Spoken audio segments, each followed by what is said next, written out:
When we think of Marie Antoinette, we often picture the lavish gowns, the palace at Versailles, and the fall of a queen during the French Revolution. But what happened to her children?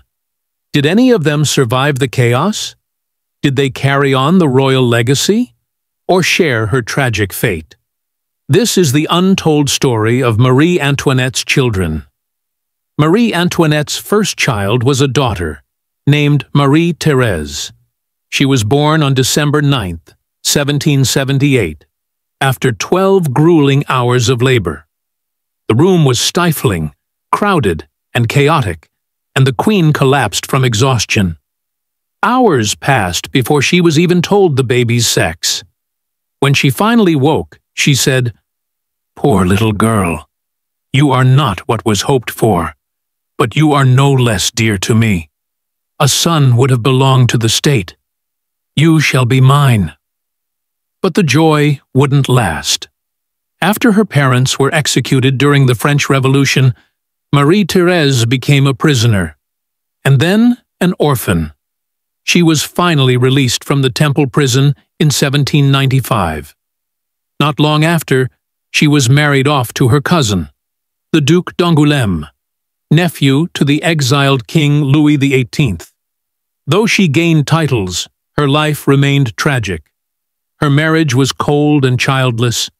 Her childhood traumas left her serious, bitter, and burdened. She lived most of her life in exile. And yet, for a brief moment in 1830, Marie-Thérèse became Queen of France, if only for 20 minutes, before her husband abdicated. She died in exile in 1851 at the age of 72.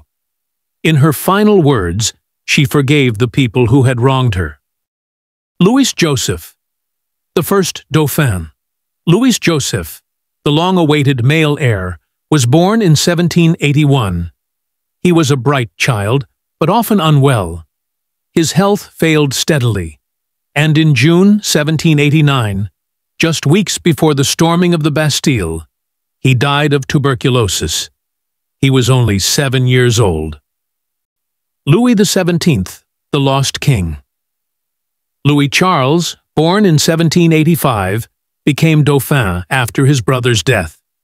After his father's execution, royalists called the young boy King Louis XVII. But he was torn from his mother, locked away, and abused. Forced to testify falsely against Marie Antoinette, his words were twisted into cruel accusations. He died in prison at just 10 years old, sick, malnourished, and alone. A doctor secretly saved his heart during the autopsy. Centuries later, in 1975, that heart was finally laid to rest in the royal tombs of Saint-Denis. Sophie, the youngest. The Queen's youngest child, Princess Sophie, was born prematurely in July 1786. She died just shy of her first birthday. A short life. But one more sorrow in Marie Antoinette's heartbreaking legacy as a mother.